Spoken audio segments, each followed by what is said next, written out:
So what sort of glass should you be drinking your wine out of? Well, as we've seen in a previous video, if you are lacking glasses, a David Lloyd George Festiniog Railway mug is pretty useful actually. But most people, most of the time, will probably think of this as being a basic wine glass, and in various sizes with longer or shorter stems. It's good for both red and white wine. To me, that's a pretty functional glass, and if you're feeling a little bit funky, just snap the stem off and you've got this one. Ideal for red wine in the winter because you can heat it with your hand. What other kind of glasses have we got?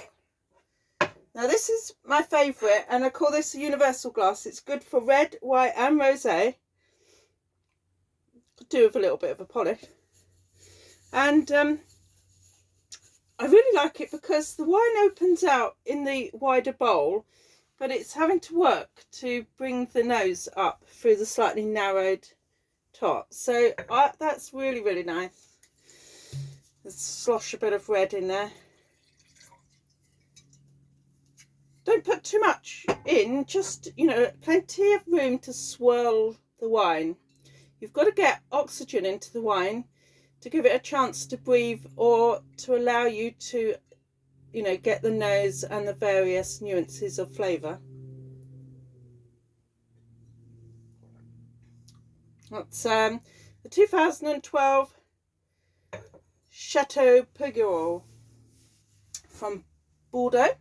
Now you can get specific grape variety glasses. You can get a bowl one for Merlot, and you can get one that's like this but much wider and more exaggerated for Burgundy. But as I don't drink any Burgundy, I don't really feel the need for that. Now if you're feeling particularly opulent, you might like this one.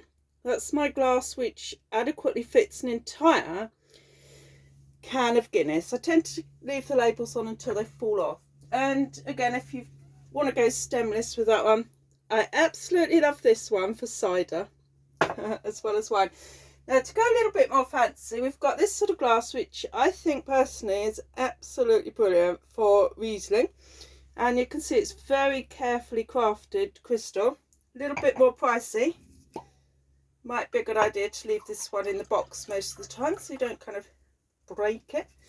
And then again, I really love these sort of fancy glasses.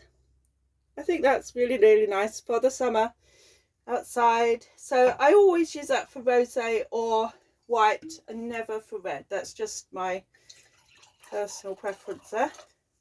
This is a Rhone white. Fantastic. Honestly, you should start drinking Rhone whites. They're the best in the world. Chin chin.